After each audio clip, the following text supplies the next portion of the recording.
Bonjour et bienvenue dans cette nouvelle vidéo. Alors aujourd'hui, je suis super contente de te présenter une recette qui se fait avec un des légumes phares de l'hiver, la pomme de terre. Mais attention, pas de gras, pas de fromage. Voilà, on peut faire vraiment des excellentes recettes avec la pomme de terre qui ne soient pas des recettes de tartiflette, qui ne soient pas des recettes de pommes de terre sautées, qui ne soient pas non plus juste une recette de pommes de terre vapeur ou cuite en robe des champs. Alors c'est pour ça que je t'emmène en Inde pour cette très bonne recette indienne de curry indien à l'eau vindaloo en vidéo. Alors la vidéo, je te laisserai la regarder par toi-même.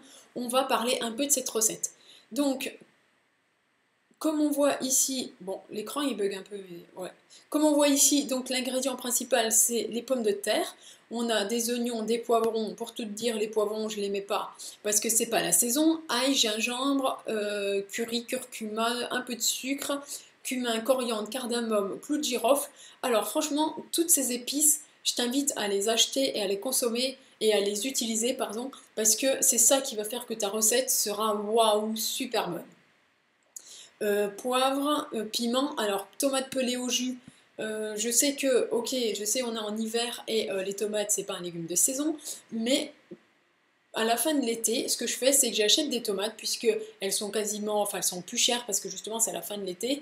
Et je fais plein de sauces tomates que je congèle, je les stérilise pas, je les congèle. Comme ça, pendant que c'est pas la saison, pendant l'hiver ou le printemps, eh bien j'utilise cette sauce tomate fait maison et qui n'est pas industrielle et qui est super bonne puisqu'elle a été faite par moi.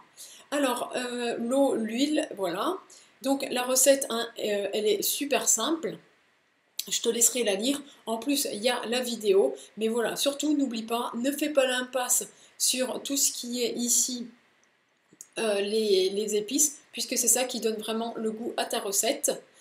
Donc moi je mange en fait cette recette en plat complet, c'est-à-dire que je fais rien à côté, on mange des pommes de terre, un peu de soupe en entrée, un petit fruit en dessert ou un morceau de gâteau si s'il en reste, et puis voilà, ça fait un bon repas du soir bien complet.